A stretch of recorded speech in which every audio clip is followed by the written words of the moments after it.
Where's my focus going? I can always be upset about something. Where do you tend to focus more? Your past, your present, your future. We all spend all three, but where do you spend more of your time? Most of us who are achievers tend to focus on the future, but all the joy is in the present. The majority of people spend a lot of time in the past, and the problem is you can't change it. You're constantly focused on what's missing versus what you have. You're focused on what you can't control. And there's two worlds, right? The external world, the internal world. We can't control the external world, we can influence it. The part we can control is what's going on inside of us. And that we can control what we focus on. We can control the meaning. We can decide the meaning. We're the meaning makers, and we can decide what to do. And when we make those three decisions, we're in control of our life, and all the anxiety and bullshit tends to go away, especially if we're trying to do that to serve something more than ourselves. Because you can't serve something more than yourself and not benefit. When you want some self-esteem, do something worthwhile beyond just yourself. We all know the two emotions that destroy your relationship, your business, your life, it's fear and anger. Those are two extremes. You can't be grateful and fearful simultaneously. You can't be angry and grateful simultaneously. But like you look at somebody like Steph Curry, and you see this guy, shoot the ball from almost half court. So he doesn't even look. He turns around and just waves because he knows it's in already. And there's swish and the crowd goes crazy. And people look at that and go, he's unbelievable. He's unbelievable. It's unbelievable. He's the greatest three-point shooter in history. There's no one like him. But what they don't pay attention to is that isn't like a little gift. He shoots 500 shots every single day, never less than that, 7 days a week. For more than 15 years, his 15-year professional career. He's been doing it since before he was in college. His dad really trained him. So think of that, 3,500 shots a week, 168,000 shots in a year, 2 million shots in his 15-year NBA career, so he can make 3,600 shots. Not even 1/10 of 1%. I tell people, you get rewarded in public for what you practice in private. I think everything happens for a reason. I think there's a higher purpose. I think it's my job to find it. I think that life happens for us, not to us, but it's our job to figure it out.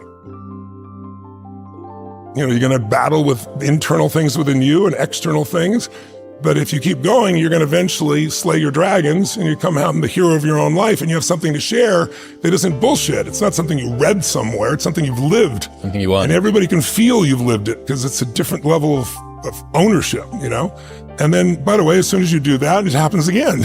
You're called on another journey. You have a new level of challenge that you need to go on. It just never ends, but it makes life really, really beautiful. How can people who are always very hard on themselves learn to build up their self-esteem a little bit more? I don't know if self-esteem is the answer. I don't think it's bad to be hard on yourself, as long as you also celebrate when the victories happen. But so many people will tell you, I have poor self-esteem because when I was a kid, people said this to me and that to me.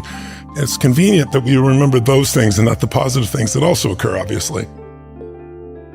I think it's more important is to realize that self-esteem is earned. It's only earned by you with yourself. You're not going to get self-esteem because everybody praises you. Someone can tell you your whole life that you're brilliant, you're a genius, you're beautiful, you're handsome, and you not believe it. Someone can tell you, you're a piece of crap and you're never going to become anything. And there's a part you can say, I'll show you, as many people have, and then they develop drive out of it, right? So it's really, self-esteem comes from doing incredibly difficult things where you pushed yourself. It's not virtue signaling. It's not telling people about it. It's what you know inside your soul is true. And the more you do things that are incredibly difficult, and especially things that are meaningful, meaning they're not just about yourself, the higher that esteem would be. I think the most important thing for self-esteem is to find something you care about more than yourself. If you find something you care about more than you won't be thinking about yourself all the time, and all your self-esteem just goes out the window. The real question is, what do you want? If you want an extraordinary life, my definition of that is life on your terms. Some people, it's 3 beautiful children, a white picket fence. Some people, it's building a multi-billion-dollar business. Somebody else, it's writing poetry.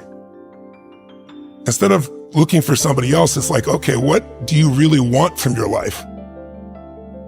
And aligning yourself with moving forward towards what you really want. If you can do that in a way that also you feel serving others simultaneously, there's a sense of meaning in life that can't be replaced by self-esteem or praise or compliments or being nice to yourself. And I don't think it's bad to be tough on yourself. I'm pretty tough on myself, I'll be honest with you. Being overly tough on yourself usually comes by making comparisons that don't make sense. You're comparing to somebody else's life that has a totally different path, a totally different experience. We all develop in different stages and different things. We all want different things. But eventually you wake up and say, it's good to be strong with yourself, but beating yourself up just lowers your energy. And when your energy gets lower, you produce less. And you don't have the same level of joy. You don't have the impact that you want to have, nor do you have the excitement that you really want to have. So I look at it as something that it's worth earning your own self-esteem, but it's really not the secret. The secret is find something else you obsess about more than yourself, and you'll have a level of energy that will compel you over the long term. When I began with a fuel, which was like, I'm going to show them, it was anger that drove me. I'm just going to show you type of thing. But that fuel doesn't last. And then the next fuel that people tend to use is, I got to succeed. But there's a little fear underneath that's driving them, which is like, what if I don't? Versus a knowing, it's like, if you give your all every day, your gifts will make room for you. And it's like having a knowingness that things are going to be fine. And then there's the next level, which is you start to know who you are and you're not trying to prove it to yourself or other people. And it's just, you just want to help. It's the difference between what I would call push motivation and pull, right? Push is, I'm going to make this happen. And it takes tremendous willpower. And I know you have plenty of willpower. I do as well. But there's a limit to willpower, but there's no limit to pull. Pull is when there's something magnificent that you want to serve, something that you've got an obsession for, to create or to do or make happen. And that you don't lose that energy. You don't lose those components, and you're able to laugh and enjoy along the way. I think it's important to realize wherever focus goes, energy flows. It's corny, but it's true, right? In fact, maybe an easier way of saying it is, we don't experience life. None of us do. We experience the life we focus on. So in any moment, what's wrong is always available. So is what's right. So it's not about being positive. It's about being intelligent. You got to look at the impact of what you're believing. And you got to look at and say, where's my focus going? I can always be upset about something. I can always find something to be joyous or at least grateful for, which leads to joy. And I think it's learning to discipline your disappointments, not allow them to grow and to move on and to use whatever life has given you. You can make some simple patterns and change your whole life, a focus. The minute you focus on something, your brain has to decide, what does it mean? And meaning is what creates emotion, and emotion is where your life is, right? And so the quality of your life is the quality of your emotions. We all have a pattern of focusing on what we have and at times on what's missing. Which one do you think most people spend more time focusing on, what they have or what's missing? You can engineer your life to have more happiness, but I think the real challenge is thinking so hardly about being taken seriously just represents your fears, right? It's like, I think spiritual development, when people talk about spiritual, not religious development, spiritual development is the level of comfort you can have with just being your real self.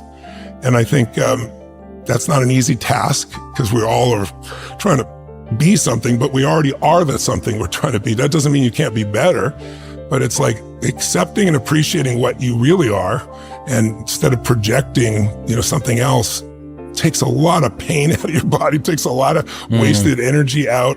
It gets a lot of fears to just disappear. And I don't have an easy path for that. I think it's the hero's journey. I feel if I work my ass off, now I've done my part, okay, now come through me, let's do this, and it tends to flow. Life happens to me, or I happen to life. But life happens for me. Yes, not to me. Yeah, is a wonderful reframe. Yeah, I really believe it. But you got to dig for it. It's not easy. But it's got to be earned, right? Like, wishing for confidence without competence is just delusion. You have no evidence to say that you can do this thing. If you want freedom, if you value freedom, you can't possibly have it as long as you play the victim role. None of that makes you who you are. None of that controls where you are in your life. It's like, have you ever had something happen in your life that was horrible? I mean, it was painful. You'd never want to go through it again in a million years. You wouldn't want anybody else to go through it that you care about. But after 5 or 10 years, you look back and you say,